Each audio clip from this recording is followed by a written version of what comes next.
Hello, everyone. On this podcast, we are going to discuss a topic that affects every single worker on the job site.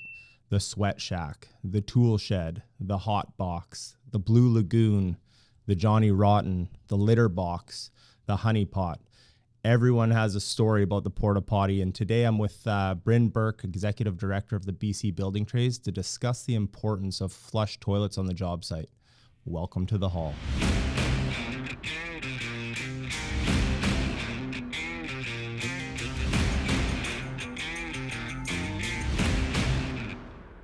Thanks so much. It's a pleasure to be here. Yeah, thanks for coming on.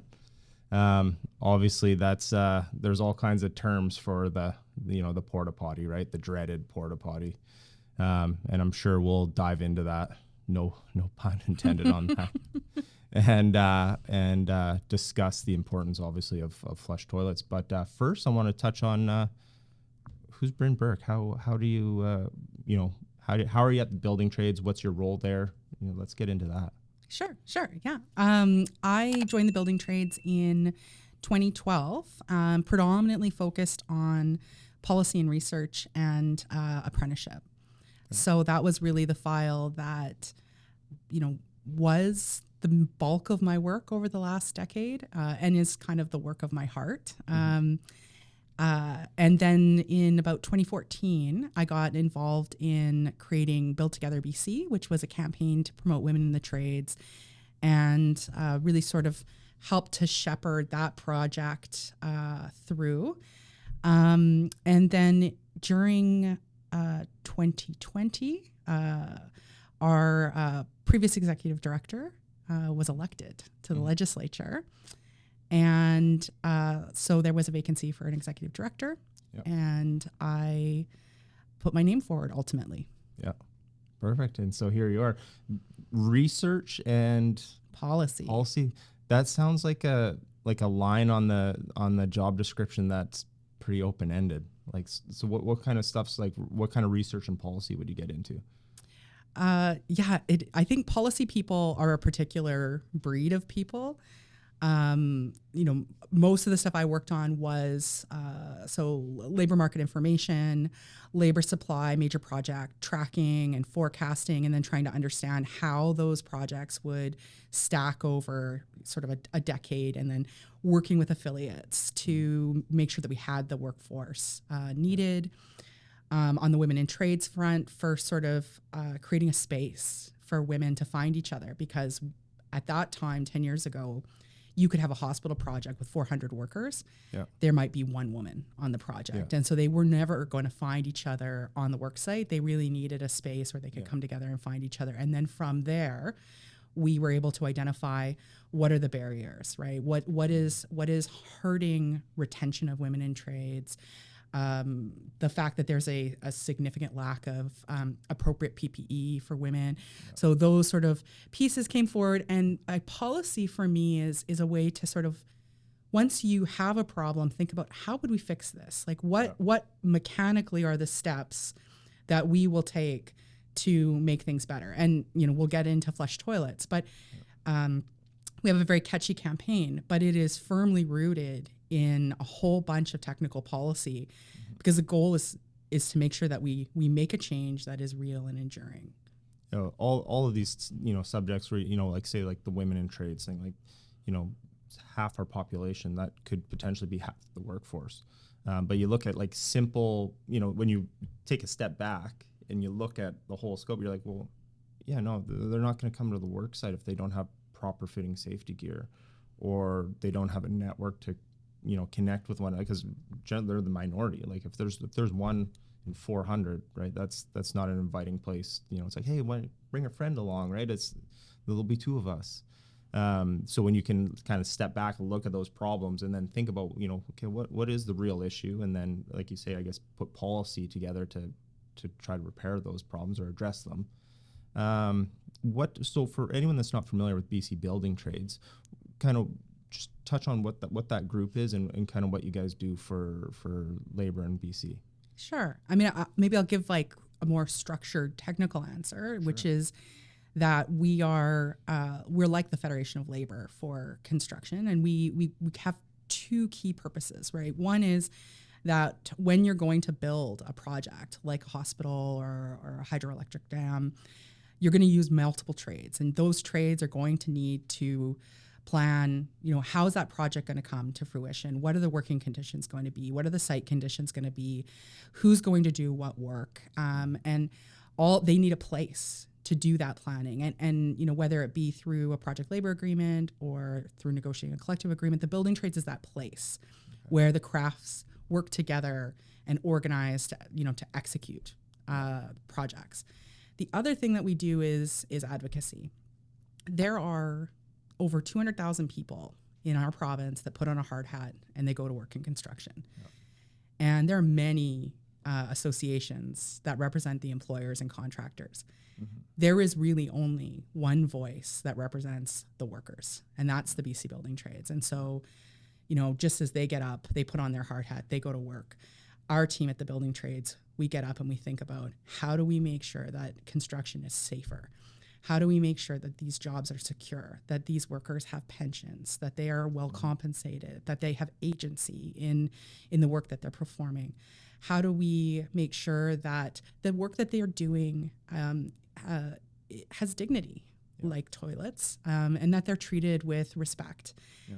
And also, too often I think we celebrate these big projects and they're photos of the project, and there's no workers in them. And we try to flip that and put the people who are actually building these projects front and center and showcase that these are human beings who are doing extraordinary things and literally building the landscape of our entire province. So it's an amazing place to work, and a heavy, sort of a heavy honor to be the executive director, because I think about that, that we, it's our job to get up and to make sure that, we are effective in what we're trying to do for construction workers.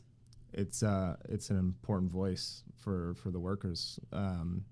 It's easy to forget, like say the Lower Mainland, you're driving from your home to your work, to your kids' hockey games, whatever. You go over a bridge, you go through a tunnel, you go past some, buildings, whatever it is.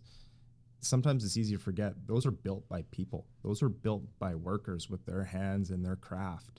And oftentimes you kind of take it for granted, right? It's like, the bridge is slow, I'll take the tunnel. Those are all built by workers in our province, and sometimes workers from out of province to come assist. And so, you talk about, we're going to get into flush toilets, that kind of stuff. All these things, just like the workday, the 8-hour workday, like, the safety regulations that we all adhere to on the job site now, those came from, a collective voice that you guys are kind of putting out there, right? So it's important work, right? And there's probably a lot of people that'll listen to this that maybe haven't heard BC Building Trades before, right? So it's nice to just, for someone to kind of have I never knew that was something, and now they they can look it up, they can see what it's about, and you guys share all kinds of resources. So well, let's get into flush toilets. So what do you guys got going on currently? What's the campaign now? Get flushed. And maybe I'll take a quick step back, because this is not new. The fight for better sanitation and flush washroom facilities is one that building trades unions have been, articulating for decades, and fighting for. Mm-hmm. But it really came to the forefront during COVID. In British Columbia, construction didn't stop, not for one day. There was no pause. And so workers were going to work with filthy porta potties, no hand washing stations. In some cases that there were hoses sort of taped to 2x4s, and that was deemed to be suitable. Yeah. And there was some improvements like led by workers, and actually like we had your members were sort of gerrymandering sinks and bringing them to the work site to sort of try to improve things. But by the end of 2020, what was clear is that it felt like industry was done. Like they thought like, okay, we've made it safe, we're good now.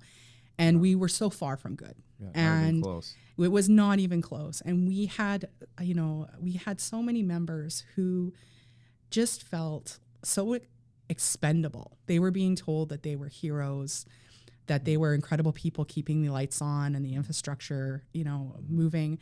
And then here they were, in these awful, awful facilities. So from that, we went and looked at the occupational health and safety regulations, and we released our first report and in April 2021.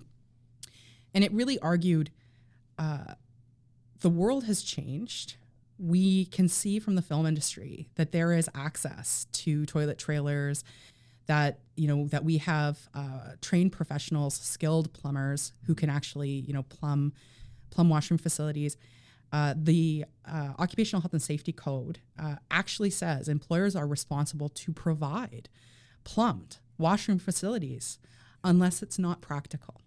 And that word, like practicable, was this giant hole that universally the entire industry used to avoid providing flush toilets. And I would probably argue that practical and some kind of financial number, they're like, well, it's going to cost us X. Oh, that's not practical. That's going to cut into our, oh, that's not practical. But then I saw a picture from a job site that someone shared with me. So they got the row of, porta potties, and like 50 yards away is a trailer like you'd see in the film industry, nice, clean, managers only. And I'm like, so they have it. We're all humans. We're all going to work for our 8-hour, 10-hour, 12-hour day, whatever shifts are. But they got, so it's that subclass almost that they've created by doing that. It's like, no, that's not okay. Like we all have families that we want to go home to, and safe. Talk about safety at the job. It's a lot of time people think of job site safety as don't fall, don't get crushed or lose a finger or cut yourself or hurt your back or things like asbestos, stuff like that. But think about hygiene and the things COVID brought to the forefront. Having warm running water and a flush toilet to wash your hands and stuff, that's a major issue. Well, and that hypocrisy of the toilet trailer for management and the porta potties for the workers, that will be the downfall of our industry, that they feel so untouchable on this occupational health and safety regulation that they flagrantly sort of throw it back at workers. And I'll actually name one project, the Oak Ridge project. There's over 1,000 construction workers working on that project. Yep. It's an urban project, and they are only porta potties available for the workers, and there are management trailers with locks on them to prevent workers from using them. And it is absolutely unacceptable. Yeah. In 2023, it's unacceptable in 2015. No. And we're not going to take it anymore. And that is really the foundation of Get Flushed. And, in companionship with the report, we also went and interviewed workers, and we took their voices, their experience, and yes, their photos, and sort of put that out into the world. And the response from the general public was overwhelmingly supportive. Everyone had someone in their life who was a tradesperson, that they were deeply upset that their husband, their daughter, their aunt, their uncle, their sister, their brother had to go to work in these conditions. And there was no reason. There's no reason why it has to be this way, except for profit.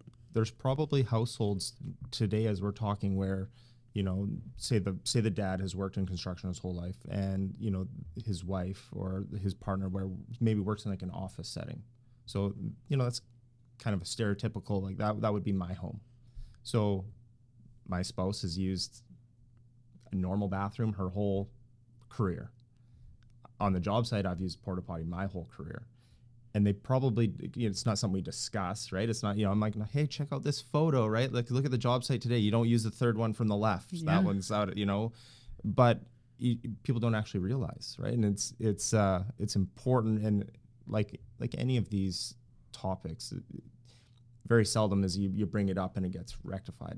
It's a fight. It's a lot. This is, it's been going on for a while to make this change, right? But everyone on the job site, if you ask them sitting down having a coffee between two ferns, someone's going to say, hey, what's your porta potty story? Everyone that works on the job site has one. And they're probably from each end of the spectrum, but everyone has one. And that shouldn't be the case. It's such a, it means so much. Like I actually have never run into a construction worker who didn't have a very strong opinion about it, because it's a constant daily indignity. And, so over the last 2 years, we worked hard to try to work within the regulations to get change, to amplify worker voices. And we really have not seen the change in the industry that we need. And so we're relaunching, actually Get Flushed next week. Okay. So you're getting an exclusive. Perfect. And we're releasing a second report that really is about getting at that idea. What do we mean? What is practical? And we went to Quebec, where they have regulations that require flush toilets on sites that have or will have 25 workers or more. Yeah. And we took photos and, brought that policy. We love precedents. That policy and those site photos back to sort of show industry, like, this is what we mean. These are the types of flush facilities that you could be giving workers. Yeah. Here are jurisdictions. And it's not just Quebec. There are jurisdictions in Australia and the United Kingdom. Yep. Like, we're not on an island here in BC where no one else is grappling with these issues. Yep. Other regions are moving and have been far more progressive on this. It is possible. Yep. And so that second report is coming out, and it really, it's a bit technical, but the goal was to really demonstrate in, very policy clear terms, this is possible. Yeah. And I do think we will see a change. I think workers, they will demand it. They will move with their feet to projects where the washrooms are better. Yeah. And we're at a tipping point. I can feel that there is momentum. So aside from the campaign, which that kind of gets out in the public eye, everyone can kind of see that and be a part of that. You put together your report. Now, once you have you've kind of done the legwork, you put this report together. Then where does the report go from there? Well, I think that's why I think policy is so important, because you have to be really clear about what are you talking about, and how are you going to get that change? So there's a particular regulation, it's G 4.85 on provision of washroom facilities, and we're asking for the regulations to be changed. And there's two ways that can happen. So the Minister of Labor has extraordinary powers that he can compel changes to WorkSafe. Yeah. They could decide to actually change the law and amend the Workers' Compensation Act to make that change. Or they could initiate a regulatory process. The critical part is we have to have a very crystal clear floor. We were trying to raise the floor, and then that floor needs to be ironclad so that everyone who bids on a project understands that they have to include flush toilets in the bid, that there's a rigorous enforcement mechanism, because it won't work, right? We need a hammer on this, just thoughts and prayers. Best intentions is not going to improve the industry. A pandemic didn't improve the industry. So we're going to require like a very, very clear regulations to make this happen. And I think that there is support, not just from corners of government and workers and their families, but contractors are coming. They're coming over. Yep. They're coming over. Well, we see it, within the union. Obviously, the construction industry right now is booming and everyone's busy. We see, the way you attract the workforce, right? So, certain projects, just because of location, have a tough time getting a workforce, right? Just, maybe it's one extra bridge in their commute and they're like, nah, we'll just go work at this site, right? So, there's all these different kind of tactics, whether you change the shift schedule or you try to make it a 3-day weekend, or maybe incentivize, whatever, community traveling together, carpooling, that kind of stuff. All these different things. You see everyone trying to get kind of dynamic. This is right along with that. If I had to work at a job site A, which has a row of flush toilets that get serviced whenever somebody services them, or I have project B that has flush toilets and warm water to wash my hands, yeah, I'm going, because in our environment, the wages usually are the same from one to the next. If you're working in the unionized environment, the wages are the wages, right, as per the collective agreements. But if the site has better conditions than the other one, yeah, guess where everyone's going to go. And so the contractors want to complete these projects on time. They want to complete them on budget. So they're looking, I would agree with you, they're looking at ways to attract the workforce to their projects to get them done, right? So the contractors are, of course, in competition with one another, and they want to see these projects go well. So I think hopefully we get that buy-in, and we'll start to see the change, right? And I think the men and women that go to work every day with their boots on will be a big deciding factor in that. Yeah, no, I think so too. I think so too. So any closing marks in regards to the Get Flush? Can you spill any secrets, or how does this roll out, or what can people that are listening or watching this expect to see with the campaign going forward? So we are hoping to launch next week. So you should see this on all your social feeds. There's a really, really good mix of testimonials where we've taken worker stories and voices and tried to sort of lay the truth of what it's like right now, currently in construction. And then there's a call to action to connect with government, write to government, and ask them to step in and make this change. And so when you see our campaign launch, please like it, share it, sign on to the call to action. There are, this is an issue that affects thousands and thousands and thousands of people. Yeah. And I think we need a real show of force to push this over the top. And that's what we're going to do. We're going to show that this is an issue that's really passionate for people. It is an occupational health and safety issue. I've talked a lot today about dignity and respect, and that is a big motivator for me. But this is also about, health and safety and basic hygiene and sanitation on, in people's workplace. Yeah. So stay tuned and join the campaign. You mentioned earlier roughly 200,000 workers in BC. So those 200,000 workers are members of families. So they have brothers, sisters, parents, spouses. So this doesn't necessarily just affect those 200,000 workers. That affects their families as well. So if you're watching this or you're listening to this wherever you download the podcast, this is a topic that even if you don't wear work boots to the job site, affects your family probably, or someone you know. So share it, like you say. Let's get this message out, and it's the right thing to do for workers everywhere. And with that, everyone, please like and subscribe the podcast if you like what you hear. Leave notes in the comments if you want to see something different. And thanks for tuning in. The Hall podcast, every guest that comes on now gets the Hall microphone, your very own. Oh, wow. And so you can take that to the office or wherever you like to put your trophies. And that's a gift from us. Not everyone gets to be on the Hall. No. And so Brynn Bourke, yourself, you now have your own Hall mic. I will truly cherish this. I am a big fan of your podcast, both in that, how incredibly, the quality of the podcast, the quality of the host. The quality of the podcast is all, for everyone that can't see, it's Mark Donnery. He's the one that makes, every time I see myself on camera, I'm like, oh, look at that. But he makes me look better. Yeah. So the production is definitely Mark. No, this is the way I will cherish it. And I think what you do,